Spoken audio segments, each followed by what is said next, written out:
Kobayashi and Hashiba, two sharp-minded detectives with a knack for uncovering hidden truths, find themselves embroiled in a disturbing murder case that challenges both their intellect and their emotional resilience. The case initially appears straightforward until they begin to unearth a web of secrets that reveal a darker, more intimate side to the victims' lives. As they comb through the evidence and question those connected to the crime, a startling discovery shifts the direction of their investigation. The victims had been romantically involved with their teacher. For the crime.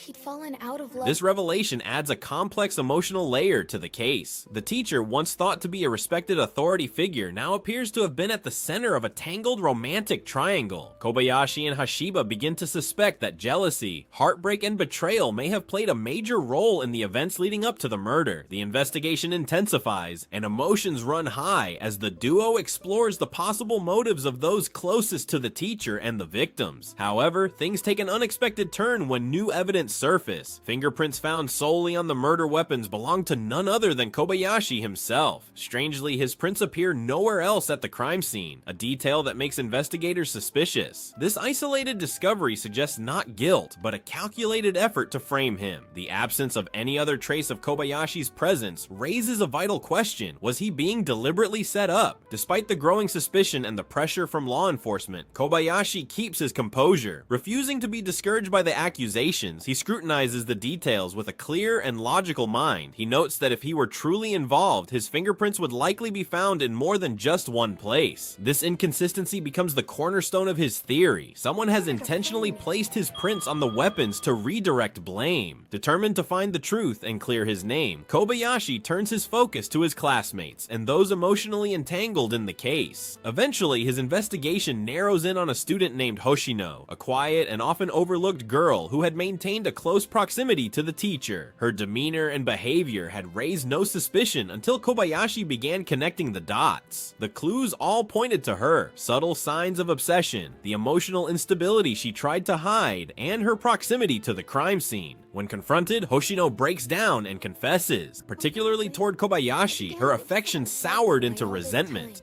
I was depressed and lonely for so long, I finally decided. The ultimate betrayal came when the teacher openly expressed romantic interest in Kobayashi, not realizing Hoshino's deep emotional investment. Blinded by hurt and anger, Hoshino committed the murder in a moment of rage and heartbreak, and then planted evidence to implicate Kobayashi, whom she saw as the undeserving recipient of the teacher's loves. Kobayashi, now exonerated, gains recognition for his keen intellect and calm under pressure. Akechi, an experienced and enigmatic detective, is impressed by Kobayashi's performance and officially invites him to become his assistant. This marks a significant turning point in Kobayashi's life. With his name cleared and a new partnership forged, he prepares to dive deeper into the world of criminal investigation. Yet the case leaves him with a sobering realization: the human heart is as complex and dangerous as any puzzle. Moving forward, Kobayashi knows that true understanding of a crime often lies not just in logic, but in the emotions that drive people to commit the unthinkable.